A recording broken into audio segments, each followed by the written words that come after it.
Hey guys, welcome back to another video on the Inside Spurs channel. Hope you're enjoying your Thursday. This is early afternoon as I'm recording this. It's another scorcher out there. So for the people that said that their weather was rubbish yesterday, I apologise. I hope it's better today. Also want to say thank you to all of you who did wish my dad a happy birthday. It's very nice to see a very positive community being formed here. And I hope there's many more positive comments to come. This video we'll be talking about around an old flame, Lautaro Martinez. We'll talk about the interest that has gone back into Lautaro Martinez. We're talking also a little bit of an update on Tanganga, and Pierre-Emile Højbjerg's move potentially is getting closer to going. So we're going to jump straight in with Lautaro Martinez. Okay, so let me give you two bits of information before I give you my opinion. Okay, so this came from Ben Jacobs that said that Tottenham are interested in Inter Milan striker Lautaro Martinez to replace Harry Kane. First one. Second one, Paul O'Keefe jumped in and said that sales before we can start thinking about this or anything else. So let me just start with the Paul O'Keefe situation first. I don't hate the fact we are looking to sell. I think that's the important thing, that people need to remember that our squad is still very, very big and we do really need to move multiple names out the door. With a smaller squad, obviously we have a less intense schedule this year, right? With a smaller squad, it gives Ange a whole week to work with, let's say 20 to 25 players, right? He gets a whole week just to spend time working on these guys, and every single day we will get better. Every single day, Ange's system becomes a little bit more normal, a little bit more fluid, and a little bit more effective, right? So I don't hate that whatsoever. Now let me actually talk about Martinez, okay? I'm going to go through some stats, age, contract in a minute. We all like Martinez. We all think he's a great striker. Bags of potential for years ago when he was at Inter Milan. And he had that amazing season with Romelu Lukaku the first time around. And they were like a deadly duo. They were fantastic. But let's talk a little bit of Lautaro Martinez. Now, it hurt me a little bit because I realised I'm older than him. Yeah, I know. So if you're not aware, Lautaro Martinez's birthday, I think it's in 5 days. It's August 17th, so it's, 5 days. August 22nd, he'll end up being 26. So he's about to hit pretty much his prime. I'd say 26 to 30 is a striker's prime. I think he's about to hit his prime, right? He's got a contract till 2026 as well. So he's got a few years left on his deal, which means obviously Inter Milan have a lot of power in this situation. And the transfer market website valued Lautaro Martinez on June 15th at 85 million euros. So call it 77 million pounds, something like that, right? He's a name that we've not spoken about. We've spoken about Colomwani, Vlahovic, Jonathan David, Gift Orban, Alejo Veliz.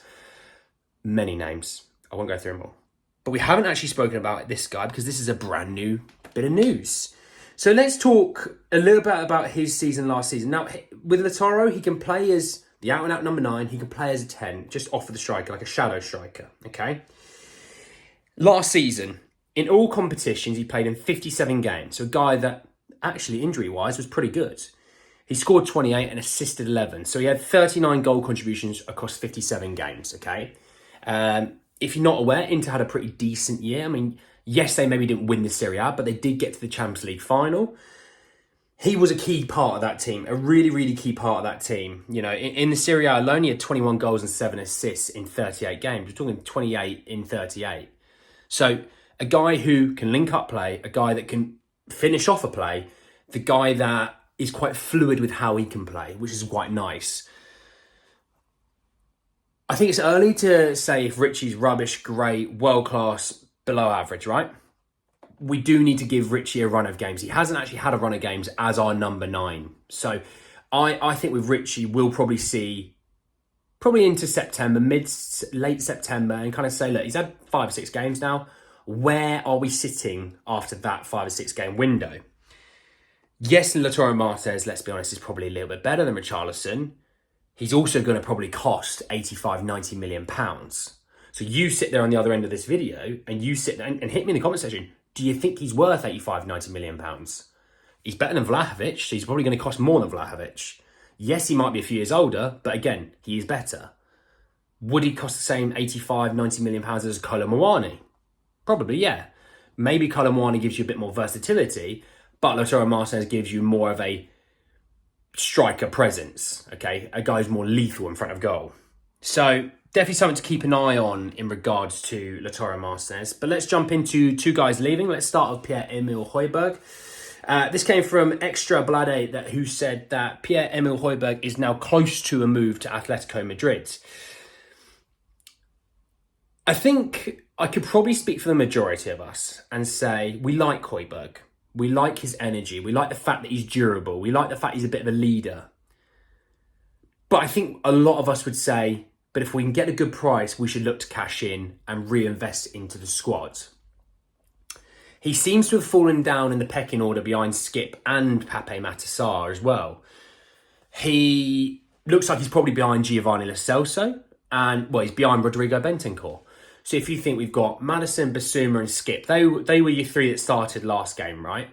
On top of that, you have Bentancur, Pape Matar and Giovanni Lo Celso. That's 6 names in front of him for 3 spots. It just makes a bit more sense to let him go if we get a good price. Cash in, use that money to really just reinvest. You know, if you want to go and get Lautaro Martinez and go, look, we've got the money to buy him now, but we need to clear names as well. Clear names. Get Martinez in with the names that you clear. Well, I mean, Harry Kane's money pays for Martinez, right? With the money that you make from sales of Højbjerg, of potentially a Tanganga, which I'm about to talk about, and other names that I'm going to be talking about in other videos to come, you can reinvest into the squad in areas that you want to have reinvestment into. A centre-back. I've got updates around a centre-back as well to come.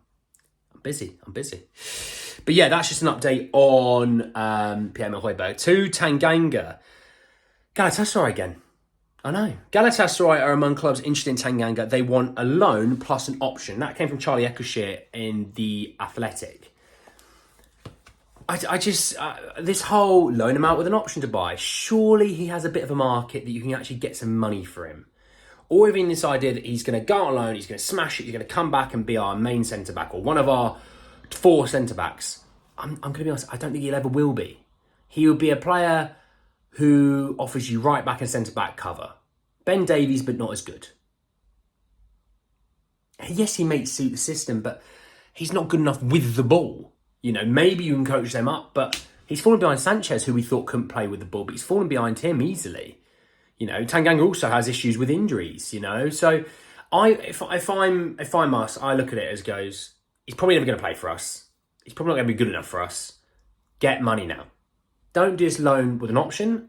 If you do a loan with an obligation, fine. Totally understand it. But a loan with an option just doesn't really suit us. You know? I know that you'll tell me in the comments anyway. But anyway, guys, that's the end of the video. Drop a like on the video if you did enjoy it. Hit me in the comment section below around Lautaro Martinez. Is that the guy that now you want to replace Kane? Obviously, a few of you wanted Gift. Gift Orban might still be a name, but a few of you wanted Gift. A few of you wanted Vlahovic, Colomwani, Jonathan David. Is Lautaro going to be sitting at the top of your list? You let me know below. Obviously, let me know about Højbjerg and Tanganga as well. Subscribe to the channel if you are new. Hit the bell notification for more because we have more videos to come out today, I promise. But anyway, guys, that's the end of the video, and I'll see you all very, very soon. Take care, lads.